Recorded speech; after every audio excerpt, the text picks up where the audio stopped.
வணக்கம். தை பிறந்தா வழி பிறக்கும்பாங்க, வழிலாம் பிறக்காது, நம்ம தான் அதை பிறக்க வைக்கணும்.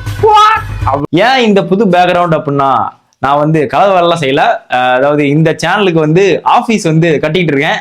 அதுக்காக இது வந்து கட்டி முடிக்கிறதுக்குள்ள டைம் வந்து லேட் ஆயிருச்சு அப்படிங்கறனால தை 1க்கு வீடியோ ரிலீஸ் பண்ணிடுவோம் அப்படிங்கறனால எடுக்கிறேன் இந்த வீடியோ. பாதி ஒர்க் நடந்துட்டு இருக்கும் போதே கான்ஃபிடென்ட் லெவலை பார்த்து எனக்கே பயமா தான் இருக்குது. எங்க என்னுடைய போர்ட்போலியோலாம் வந்து அடிச்சு நவுத்திருமோன்னு. இறக்கத்திலையும் கூட்டி போறானே, எந்த ஊருக்கா கூட்டி போற? இதோட 11 கிலோமீட்டர் ஆகி போச்சியா? அண்ணன் மாதிரி தளராம நங்கு நங்கு நடந்து வா. ஸோ நான் வந்து ஒரு காலேஜ் படிக்கும் போது செகண்ட் இயர் தேர்ட் இயரில் கொடுத்த ஸ்காலர்ஷிப்பை வந்து நான் வந்து ஸ்டாக் மார்க்கெட்டில் போட்டிருந்தேன். அதை வந்து சரி எனக்கு வந்து பீஸ்ஃபுல்லாக ஒர்க் பண்ணுறதுக்கு ஒரு இடம் வேணும் அப்படிங்கிறதுனால அது எல்லாத்தையுமே வந்து போர்ட்ஃபோலியோலாம் அடிச்சு மட்டம் பண்ணிட்டு இந்த ஆஃபீஸ் வந்து எழுப்பியிருக்கேன். எல்லாத்துக்கும் இனிய பொங்கல் நல்வாழ்த்துக்கள். ஸோ இந்த பொங்கல் நாள் அன்னைக்கு நம்ம என்ன வந்து கண்டென்ட்டாக பேசலாம் அப்படின்னு யோசிச்சுட்டு இருக்கும் போதுதான் பொங்கல் அன்னைக்கு ஏன் வந்து போதைப் பொருளை பற்றி பேசக்கூடாது அப்படின்னு நான் வந்து யோசித்தேன்.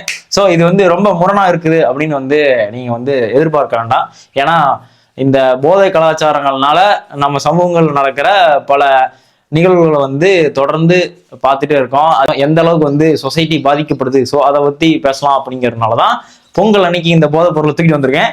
போய் வந்து ஸ்கூல் காலேஜ் படிக்கலாம் அந்த மாதிரி யாராவது பேரண்ட் பார்த்துட்டு இருந்தீங்க அப்படின்னா கண்டிப்பாக கூட்டிகிட்டு போயிட்டு எல்லா டெஸ்ட்டுமே எடுத்துருங்க. பிளட் டெஸ்ட்ல இருந்து இந்த டங் டெஸ்ட், அதாவது கூலி யூஸ் பண்ணியிருந்தா, சிகரெட் யூஸ் பண்ணியிருந்தா, பிளட் லெவலில் நிக்கோட்டின் ஏதாவது கலந்துருக்கா அப்படிங்கிற டெஸ்ட்டை வந்து எடுத்துடுறது உங்க பையனுடைய லைஃபுக்கு ரொம்ப சேஃப்டியா இருக்கும். ஏன்னா இன்னைக்கு எல்லா ஸ்கூல் படிக்கிறவங்கல இருந்து காலேஜ் படிக்கிறவங்க வரலும் எல்லாருமே வந்து ட்ரக்ஸ் வந்து யூஸ் பண்றாங்க. நீங்க சொல்லலாம், இல்ல நான் வந்து ஒரு நல்ல கேம்பஸ்ல தான் வந்து என் பையனை வந்து சேர்த்திருக்கேன் அப்படின்னா அவன் வந்து கஞ்சாவை தாண்டி ஸ்ட்ரைட்டா வந்து கொக்கைனு, அந்த எல்எஸ்டி, அந்த மாதிரி ரொம்ப காஸ்ட்லியான ட்ரக்ஸை வந்து கன்சியூம் பண்ணிட்டு இருப்பான். ஸோ ஸ்கூல் லெவல்ல வந்து சரக்கு, கஞ்சா, இல்லை கூலி, இந்த மாதிரியான ட்ரக்ஸை வந்து கன்சியூம் பண்ணிட்டு இருப்பாங்க. நீங்க பேரண்டா ஒரு நல்ல விஷயம் பண்ணணும் அப்படின்னு நினைச்சீங்கன்னா போயிட்டு அவனுக்கு வந்து டெஸ்ட் எடுங்க. நிக்கோட்டின் லெவல் ஏதாவது இருக்கா, பிளட்ல ஏதாவது ப்ராப்ளம் இருக்கா அப்படிங்கிறத செக் பண்ணு. அப்புறம் சொசைட்டில இன்னொரு பேசு பொருள் ஆகுறது இல்லை ஆகுன்னா டிபேட் ஆகிட்டு இருக்கிறது என்னன்னா, குடிக்கிறவங்க எல்லாருமே கெட்டவங்க இல்லை, அது இல்லாமல் குடிக்கிறது வந்து ஒரு பேட் ஹேபிட்டே கிடையாது, அது வந்து என்னது அக்கேஷனலா குடிக்கிறது இல்லை வந்து ஒரு சோசியல் அப்படியே அப்படின்னு அதை அப்படியே பூசி வந்து முளவுறாங்க. ஒரு பேட் ஹேபிட்டை வந்து ஒரு நல்ல விஷயம் மாதிரி இன்ஃப்ளூயன்ஸ் பண்றாங்க. நீங்க என்னை பொறுத்தவரையிலும் குடிக்கிறவன் எல்லாமே கெட்டவன் தான். நான் அது எப்படிங்கிறத உங்களுக்கு நான் விளக்குறேன். ரொம்ப சிம்பிள். நீங்க வந்து இந்த 3 இடத்துல நீங்க வந்து ட்ரக்ஸ் கன்சியூம் பண்ணாவோ இல்லை வந்து ஏதாவது ஒரு போதைப் பொருளை நீங்க பயன்படுத்தினாவோ இந்த 3 இடத்துல நீங்க கெட்டவனா தான் இருப்பீங்க. ஒண்ணு குடிச்சிட்டோ இல்லை வந்து ட்ரக்ஸ் கன்சியூம் பண்ணிட்டோ நீங்க வந்து சொசைட்டில எவனையா ஒருத்தனை போட்டு அடிச்சிட்டு இருப்பீங்க, இல்லை வெட்டிட்டு இருப்பீங்க. இல்லை நான் அதெல்லாம் பண்ண மாட்டேன், நான் குடிச்சிட்டு வீட்டில் போய் படுத்துருவேன் அப்படின்னு நீங்க நினைச்சீங்கன்னா டொமஸ்டிக் வயலன்ஸ், வீட்டில் அப்பம்மா இல்லை ஒய்ஃபு இல்லை வந்து பிள்ளைங்க அவங்க மேல வன்மத்தை காமிச்சிட்டு இருப்பீங்க. இல்ல நான் அப்படிலாம் பண்ண மாட்டேன், ரொம்ப சாஃப்டான ஆளு அப்படின்னாக்கா உங்களுடைய பாடியில இருக்கிற ஆர்கன்ஸுக்கு நீங்க வந்து கெட்டதா பண்றீங்க. இப்ப சொல்லுங்க, நீங்க நல்லவனா கெட்டவனா? ஐ மீன் ட்ரக்ஸ் கன்சியூம் பண்ற நீங்க நல்லவனா கெட்டவங்களா? என்ன பொறுத்தவரையிலும் நீங்க ட்ரக்ஸ் கன்சியூம் பண்ணா போதைப் பொருளுக்கு போதைப் பொருள்னு நீங்க கன்சியூம் பண்ணாலே அதுக்கு நீங்க வித்தியாசமான பேர் வச்சுக்கிட்டாலும் சரி, நீங்க வந்து ஒரு கெட்டவங்கன்னு தான் நான் சொல்லுவேன். ஏன் வந்து இது பேசு பொருளா மாறுது, நல்லவங்களா கெட்டவங்களா, இல்லை வந்து அப்பப்போ குடிக்கிறது வந்து நல்லதுதான் அப்படிங்கிற மாதிரி ஏன் மாறுதுன்னா, அப்போ வந்து குடிக்கிறதுக்கு கொஞ்சம் பேர் இருந்தா ட்ரக்ஸ் வந்து கம்மியா புழங்குச்சு, அதனால வந்து அது தப்பு அப்படின்னு ஒதுக்கி வச்சிருந்தாங்க. இன்னைக்கு எல்லாருமே பண்றதுனால இதை எப்படி இதுக்கு ஒரு ஜஸ்டிஃபிகேஷன் கொடுக்கலாம், இதுக்கு எப்படி ஒரு நியாயத்தை கொடுக்கலாம்னு எல்லாருமே வந்து அதுக்கு மேல ஒரு பெயிண்டை பூசி இது வந்து ஒரு நல்ல விஷயம் தான் அப்படிங்கிற மாதிரி கொண்டு போய் சேர்த்துறாங்க. அந்த விளைவுல வரதுதான் இந்த மாதிரியான பல பிரச்சனைகள்னு நான் சொல்ல வரேன். புரியுது இல்ல? அதுவும் இல்லாம நம்ம வந்து குடிக்கிறவன நல்லவனா கெட்டவனான்னு பாக்குறத தாண்டி அவனை வந்து ஒரு நோயாளியா பார்க்கணும் அப்படிங்கிறது தான் என்னோட கருத்து. அவனுக்கு வாழ்க்கையில வந்து பல பிரச்சனைகள் இருக்கு, அதுக்கான மருந்தா இந்த மருந்தை வந்து செலக்ட் பண்ணதுனால தப்பான மருந்தை குடிச்சதுனால பயவுல தப்பா பண்ணி தப்பான வேலைகளை வந்து ஈடுபடுறான். ஸோ அவங்கள வந்து நல்லவங்களா கெட்டவங்களாம் ஜட்ஜ் பண்றதை விட்டுட்டு போதைப் பொருள் பயன்படுத்துறவன் இல்லை வந்து கஞ்சா அடிக்கிறவன், கூலி போடுறவன் வந்து என்னால் வந்து ஒரு நாளைக்கு ஒரு பாக்கெட் சிகரெட் காலி பண்ணாமல் இருக்கவே முடியாது அப்படின்னு சொல்றவன் எல்லாருமே நோயாளி தான். அவங்கள வந்து நம்ம பத்திரமா பார்த்துக்கணும், இந்த சமூகம் வந்து அவங்கள பத்திரமா பார்த்துக்கணுங்கிறத இந்த வீடியோவில் நான் பதிவு பண்றேன். போதைப் பொருள் சார்ந்த நடக்கிற கிரைம் சம்பவங்கள் வந்து நம்ம அரசியலோட ஒப்பிட்டு கவர்மெண்ட் வந்து இதை ஏன் ஸ்டாப் பண்ணக்கூடாதுன்னு நம்ம பேசிட்டு இருக்கோம். ஆனா வந்து பூரண மதுவிலக்குங்கிறது வரப்போறதே கிடையாது. அதே மாதிரி இவங்க வந்து இதை ரெகுலேட்டும் பண்ண மாட்டாங்க.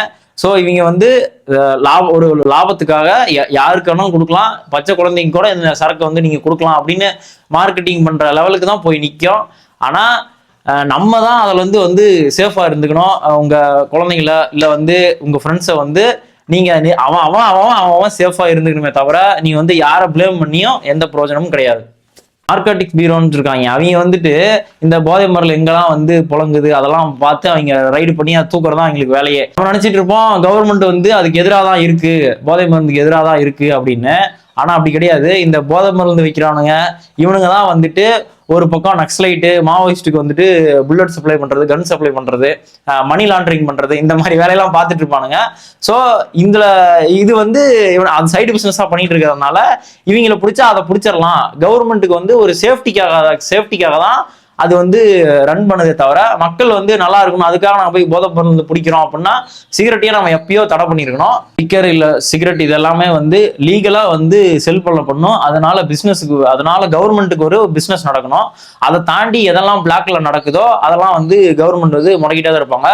அதனால வந்து மக்கள் நல்லா இருக்கணும் அப்படின்னு நினைக்கிறாங்கன்னு அர்த்தம் கிடையாது. அவங்களுக்கு அதுல இருந்து வருமானம் எடுக்க முடியாது. இல்லைன்னா கவர்மெண்ட்டுக்கு அகைன்ஸ்டான ஒரு சிஸ்டம் வந்து உருவாக்குறதுக்கு இந்த ட்ரக்ல சுத்திட்டு இருக்க பயப்பிள்ளைங்க வந்து ஹெல்ப் பண்றாங்க அப்படிங்கிறது தான் இதுல வந்து உண்மையான விஷயம். அதனாலதான் வந்து எல்லா கவர்மெண்ட்டுமே உலக நாடுகள் எல்லாமே இந்த போதைப் பொருள் சுத்துறதை வந்து தடுக்க ட்ரை பண்றாங்க. சில பேர் இருப்பானுங்க இந்த ட்ரக்ஸை வந்து நியாயப்படுத்தி பேசிட்டு இது வந்து அப்படி பண்ணா பிரெயின் வந்து இப்படி ஆக்டிவேட் ஆகும், அந்த அளவுக்கு ஒர்க் ஆகும், அந்த மாதிரி வந்து ரொம்ப பெருமையா பேசிட்டு இருப்பாங்க. ரொம்ப சிம்பிள் தான். எல்லா ட்ரக்ஸுமே எமோஷனாகவும் இல்லை வந்து சென்சிட்டிவாகவும் அதை அதிகம் பண்ணும் இல்லை கம்மி பண்ணும். உங்களுக்கு வந்து ஒரு பாக்ஸ் தெரியுதுன்னா நீங்க ட்ரக்ஸ் கன்சியூம் பண்ணதுக்கு அப்புறமேட்டு அதெல்லாம் வந்து இஷ்டத்துக்கு கலச்சி போட்ட மாதிரி தெரியலாம். ஒரு கலர்ஸ் வந்து அதிகமா சேச்சுரேட்டடா தெரியலாம். இதை தான் வந்துட்டு பெரிய விஷயம் அப்படின்னு பேசிட்டு இருக்கானுங்க. ஆக மொத்தம் எந்த ட்ரக்ஸ் பயன்படுத்தினாலுமே அது உன்னோட வாழ்க்கையில நீ பண்ண வேண்டிய விஷயத்துக்கு பண்ண வேண்டிய ஒர்க்கை ஸ்லோ பண்ணும் அப்படிங்கிறத நீங்க புரிஞ்சுக்கிட்டீங்கன்னா அந்த சைடு வந்து நீங்க போக மாட்டீங்க. புரியுது இல்ல? அந்த மாதிரி வச்சுக்கோங்க. அவ்வளவுதான். ஒரு முக்கியமான விஷயம், எங்கேயாவது வந்து நீங்க ட்ரக்ஸ் ஏதாவது சேல் பண்ணிட்டு இருக்கிறத பார்த்தாவோ இல்லை உன் ஃப்ரெண்ட்ஸ் வந்துட்டு எவன்கிட்டயாவது வந்து கொக்கைன் வாங்கிட்டு இருக்கிறத ஏதோ ஒன்று இந்த மாதிரி சப்ஸ்டன்ஸ் வாங்கிட்டு இருக்கிறத பார்த்தாவோ தயவு செஞ்சு அங்கே ஹீரோயிசம் பண்றேன்னு சொல்லிட்டு போயிட்டு போலீஸ் ஸ்டேஷன்ல கம்ப்ளைண்ட் பண்ணாதீங்க. ஓகேவா? ஏன்னா அங்கே முதல் அடி வாங்குறது நீயா தான் இருக்கும். ஸோ இந்த சிஸ்டமே வந்துட்டு அந்த மாதிரி பிளாக் மார்க்கெட்ல ரன் ஆகிறவனுக்காக வந்து மாறிடுச்சு. இப்ப நீங்க வந்து ஒரு போலீஸ் மேல போலீஸ் டிபார்ட்மெண்ட் ஆள் மேலே கை வச்சிட்டியா அப்படின்னு, ஆனா பொதுமக்களை போட்டு ஒரு 10 பேர் போட்டு அடிச்சான்னு வச்சுக்காவ அங்க வந்து ஒரு பப்ளிக் மேலே கை வச்சிட்டியா அப்படின்லாம் வந்து யாருமே வந்து கேட்டு அது வந்து ஒரு சிஸ்டமே வந்து பின்னாடி நிக்க போறது கிடையாது.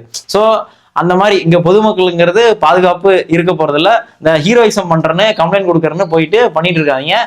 ட்ரக்ஸ் கன்சியூம் பண்ற மனிதர்களிடம் இருந்து தள்ளி இருங்கள் மக்களே அப்படிங்கிறதான் நான் சொல்ல வரேன். எல்லாரும் பொங்கலை வந்து சுயநினைவோட எந்த போதையும் இல்லாம கொண்டாடுங்க. நன்றி.